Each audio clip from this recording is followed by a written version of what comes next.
कृषि प्रधान देश है और यहाँ पर लगभग 54% भाग पर कृषि की जाती है और लगभग 50% से ज्यादा जो भारत की आबादी है वह प्रत्यक्ष या परोक्ष रूप से कृषि कार्य में लगी हुई है। भारत में एक संस्था है जिसका नाम है नेशनल ब्यूरो ऑफ सॉइल सर्वे।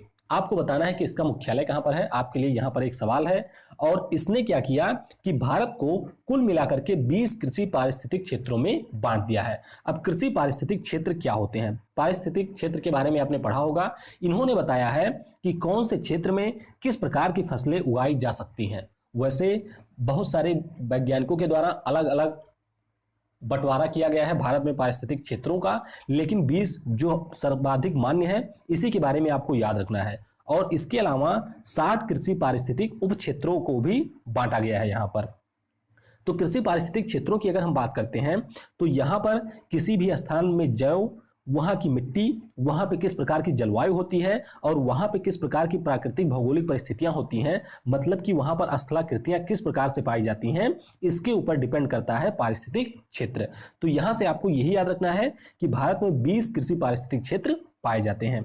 अब हम लोग आगे चलते हैं और बात करते हैं फसल ऋतुओं के बारे में।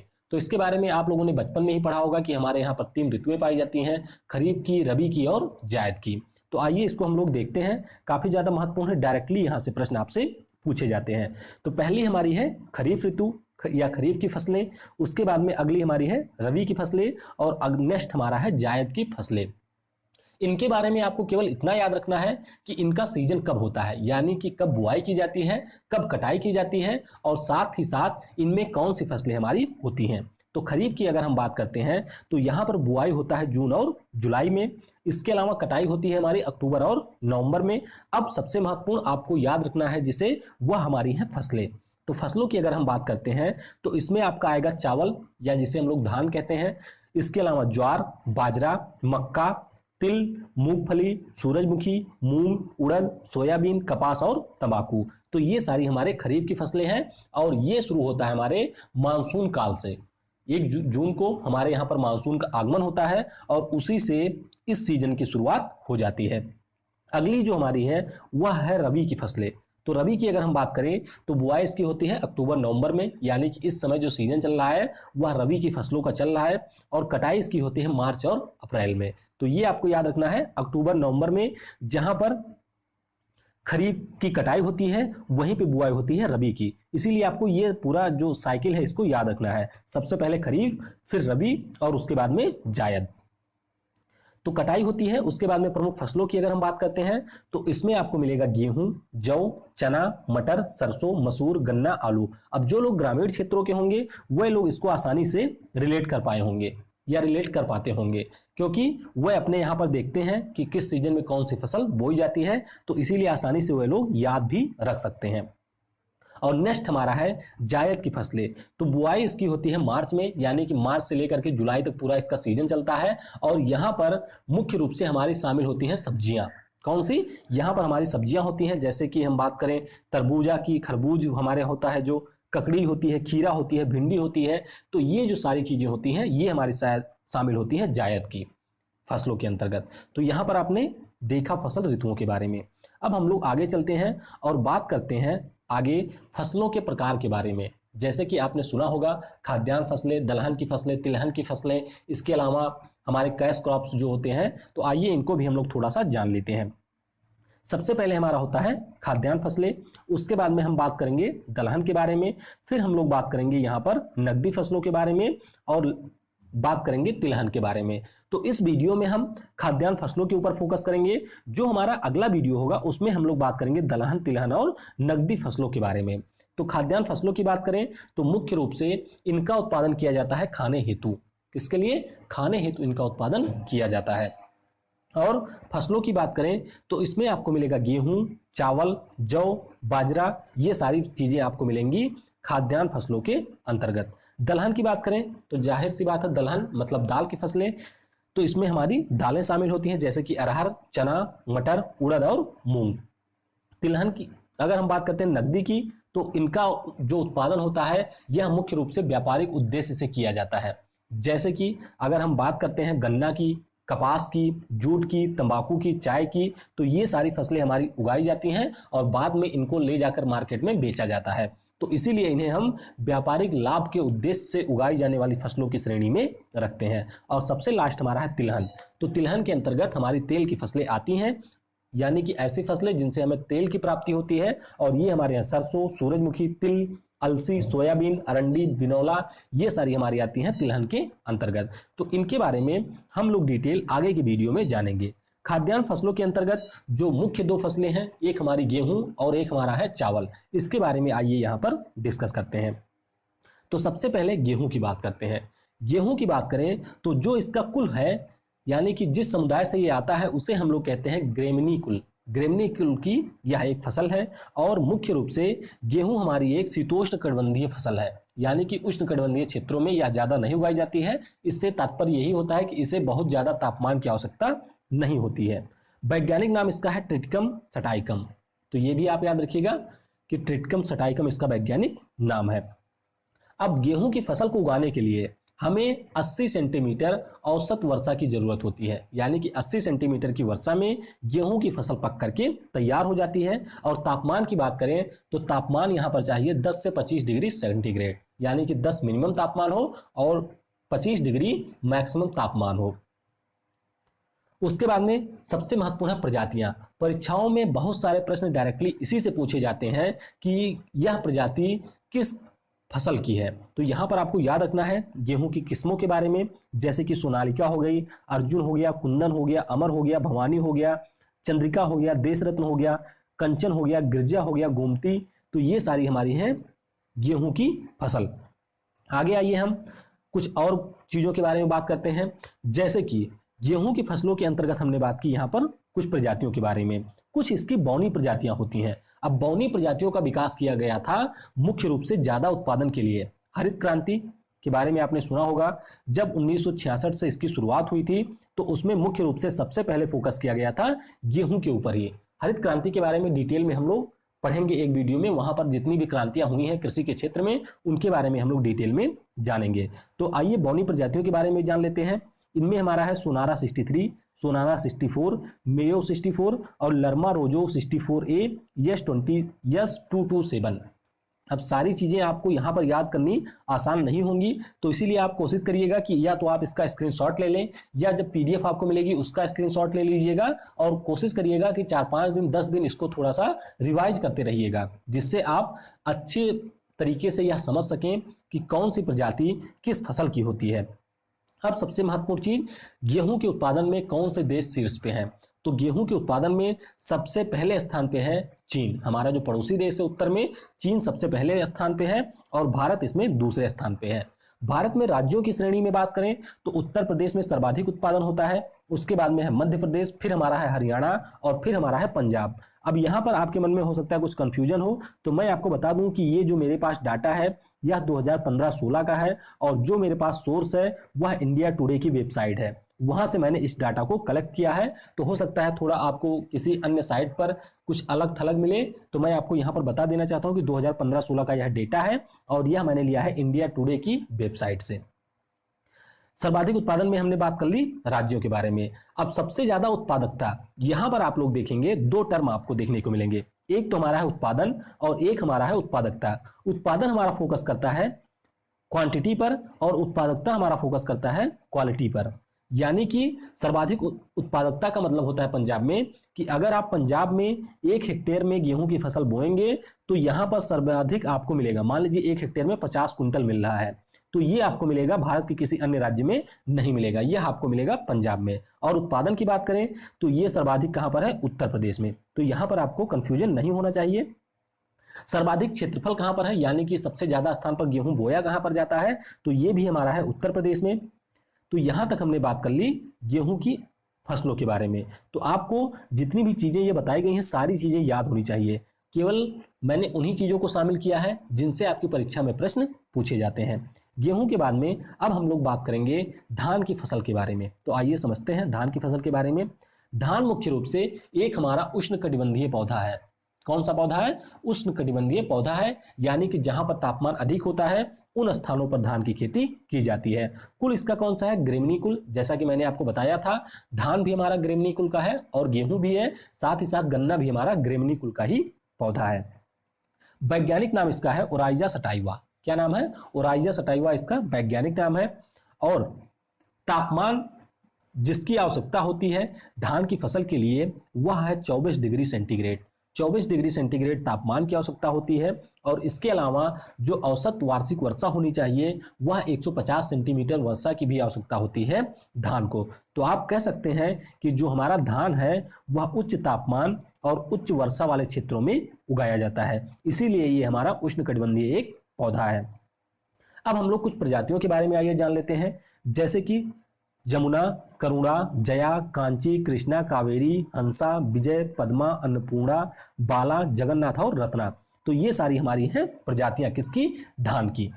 अब हम लोग आगे चलते हैं और बात करते हैं धान की कुछ संकर प्रजातियों के बारे में। जैसे हमने बौनी प्रजातियों के बारे में बात किया था गेहूं में, उसी प्रकार से कुछ संकर प्रजातियां होती हैं धान की। देखिए इतनी सारी मैंने इसलिए लिखाई हैं क्योंकि बहुत सारे प्रश्न इससे पूछे जाते हैं। मैंने देखा है आपके प्रश्न पत्रों को, उसमें बहुत सारे प्रश्न आपको डायरेक्टली प्रजातियों से पूछे जाते हैं, तो इसीलिए मैंने ढेर सारे को शामिल कर लिया है। हो सकता है कि इनमें से कोई आपकी परीक्षा में पूछ लिया जाए। तो अगर हम बात करते हैं संकर प्रजातियों की, तो इसमें आपको मिलेगा पूसा RS10, PH B71, सुरुचि, गंगा, KRH2, सह्याद्री 4, ये सारी प्रजातियां आपको मिलेंगी संकर प्रजातियों के अंतर्गत। अब हम लोग कुछ और चीजों के बारे में बात करते हैं, जैसे कि धान जो हमारा होता है वह सर्वाधिक क्षेत्रफल पर विश्व में उगाया जाता है। कहां पर? भारत में। चावल की खेती सर्वाधिक होती है भारत में, सर्वाधिक क्षेत्रफल पर। लेकिन अगर हम लोग उत्पादन के मामले में बात करें तो सर्वाधिक जो उत्पादन होता है वह आपका होगा चीन में और भारत है सेकंड में। तो आपको याद रखना है, चाहे हम बात करते हैं धान की, चाहे हम बात करते हैं गेहूं की, दोनों के उत्पादन में शीर्ष पर है चीन। विश्व कृषि पर भी जल्दी ही वीडियो अपलोड होगा, उसकी भी मैं डाटा कलेक्ट कर रहा हूं। जैसे कलेक्ट हो जाएगा उसको भी मैं अपलोड कर दूंगा, तो वहां पर और बेहतर ढंग से आप ये चीजों के बारे में जान पाएंगे। तो क्या मैंने आपको बताया कि गेहूं और धान दोनों के उत्पादन में चीन शीर्ष स्थान पे है और दोनों के उत्पादन में भारत द्वितीय स्थान पे है। अगर हम बात करते हैं भारत के राज्यों के बारे में, तो ये हमारे राज्य है, पश्चिम बंगाल हमारा है शीर्ष पर, उसके बाद में उत्तर प्रदेश, फिर हमारा है पंजाब और उसके बाद में है तमिलनाडु। तो ये राज्य हमारे धान के उत्पादन में शीर्ष पर है। और फिर यहाँ पर अगर हम बात करते हैं सर्वाधिक क्षेत्रफल की, तो सर्वाधिक क्षेत्रफल है पश्चिम बंगाल में और प्रति हेक्टेयर उत्पादकता ये आपको मिलेगी पंजाब में। तो आपको याद रखना है, अगर सर्वाधिक उत्पादन पूछा जाता है गेहूं का तो आप क्या बताएंगे? उत्तर प्रदेश, लेकिन उत्पादकता पूछा जाता है तो आप बताएंगे पंजाब। उसी प्रकार से अगर आपसे धान का उत्पादन पूछा जाता है तो आप क्या बताएंगे? सर्वाधिक उत्पादन होता है पश्चिम बंगाल में, लेकिन अगर आपसे उत्पादकता पूछा जाता है तो इसके लिए आप क्या बताएंगे? पंजाब। तो ये चीजें आपको याद रखनी है। तो यहां पर हमारा जो थ्योरी सेक्शन है वह कंप्लीट होता है। अब हम लोग आगे जो भी प्रश्न इससे पूछे गए हैं उन प्रश्नों को चलिए डिस्कस करते हैं। तो सबसे पहला प्रश्न है आपके लिए कि किन महीनों में रबी की फसल की बुआई होती है? तो यहां पर मैंने आपको बताया था कि जो रबी की फसल की बुआई होती है वह अक्टूबर नवंबर में होती है, यानी कि उत्तर हमारा होगा यहां पर सी।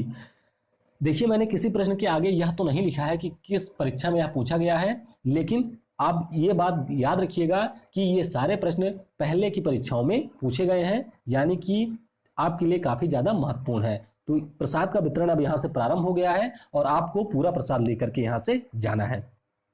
अगला हमारा प्रश्न है कि निम्न में से कौन सी रबी की फसल है? तो यहां पर आपको बताना है कि कौन सी हमारी रबी की फसल है। रबी का फसल मतलब हुआ कि जो हमारी बोई जाती है शीत ऋतु में, ठंडी के मौसम में।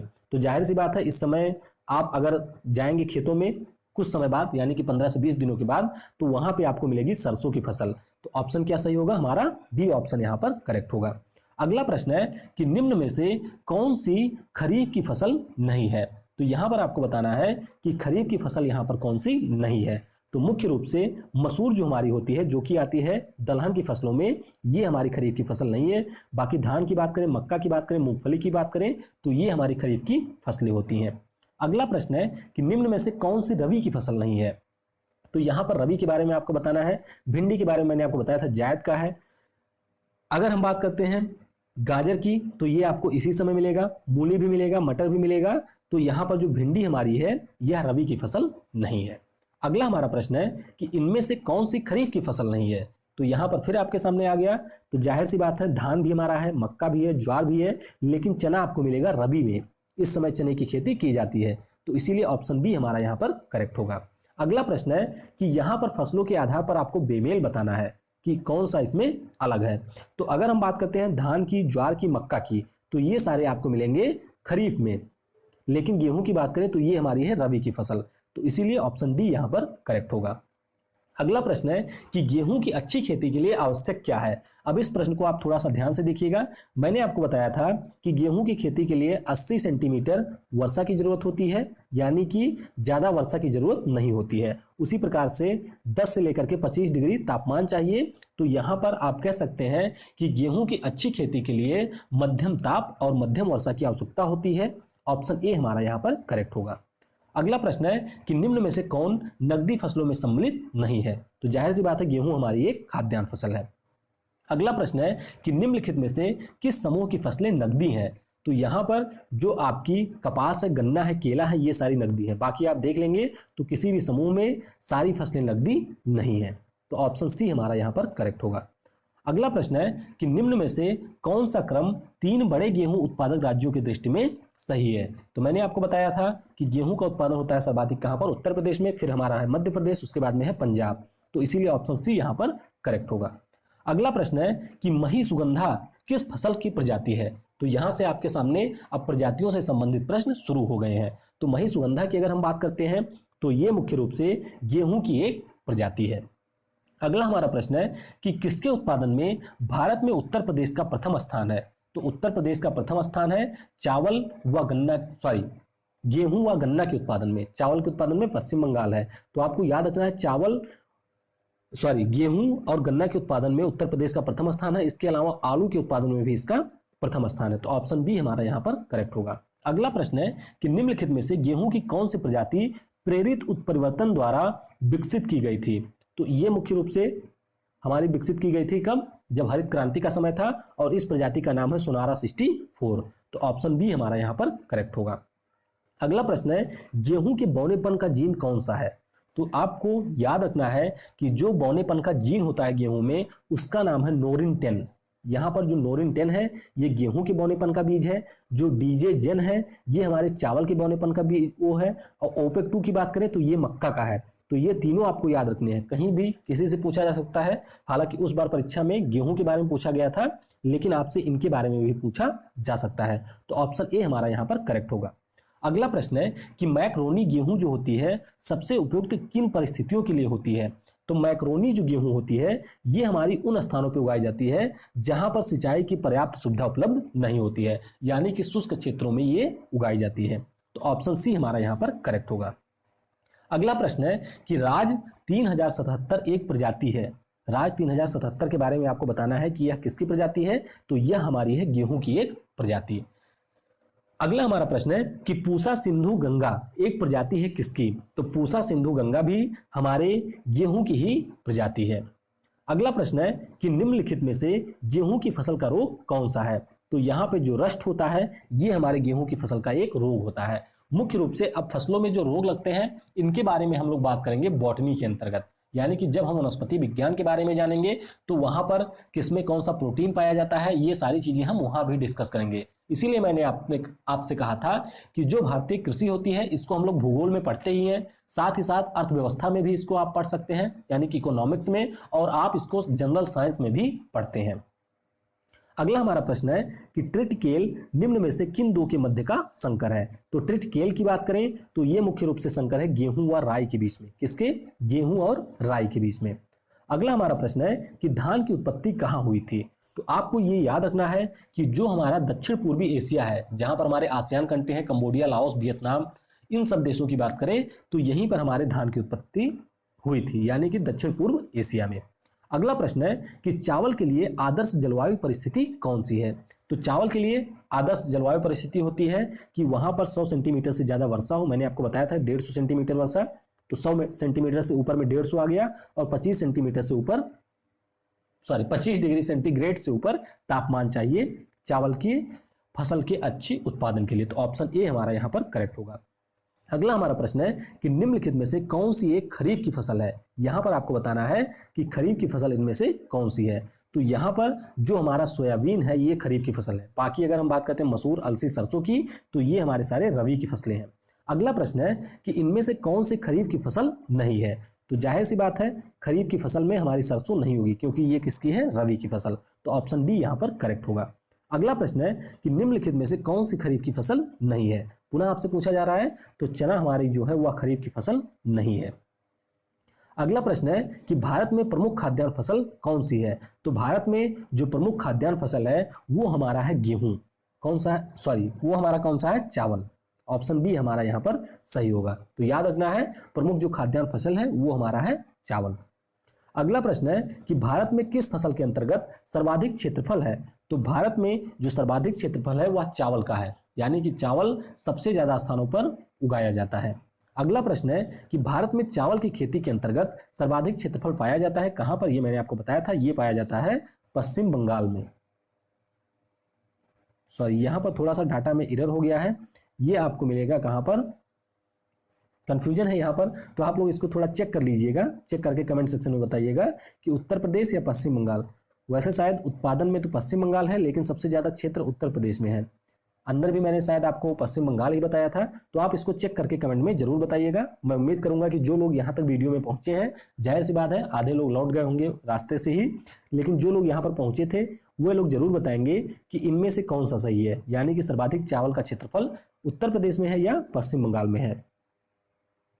अगला हमारा प्रश्न है कि भारत में चावल का कटोरा किस क्षेत्र को कहा जाता है। तो ये मुख्य रूप से जो कृष्णा गोदावरी का डेल्टा क्षेत्र है उसे हम लोग कहते हैं चावल का कटोरा। तो याद रखना है भारत को जो चावल का कटोरा क्षेत्र है वह हमारा है कृष्णा गोदावरी डेल्टा क्षेत्र में। अगला प्रश्न है कि निम्नलिखित राज्यों में से किसमें धान की उत्पादकता सर्वाधिक है। तो ये तो हमारा है पंजाब में, धान और गेहूं दोनों की उत्पादकता। अगला प्रश्न है कि निम्न में से कौन सी चावल की किस्म नहीं है। तो यहाँ पर जितनी भी आपके सामने किस्में दी गई हैं इनमें से जो हमारा ज्वाला है वह चावल की किस्म नहीं है। बाकी हंसा, जया और पद्मा चावल की किस्में हैं। अगला प्रश्न है कि जया, पद्मा और कृष्णा निम्न में से किसकी किस्में हैं। तो ये मैंने आपको बताया था, ये सारी हमारे धान की किस्में हैं। अगला प्रश्न है कि अमन धान कहाँ पर उगाया जाता है। तो अमन धान मुख्य रूप से उगाया जाता है जून और जुलाई में।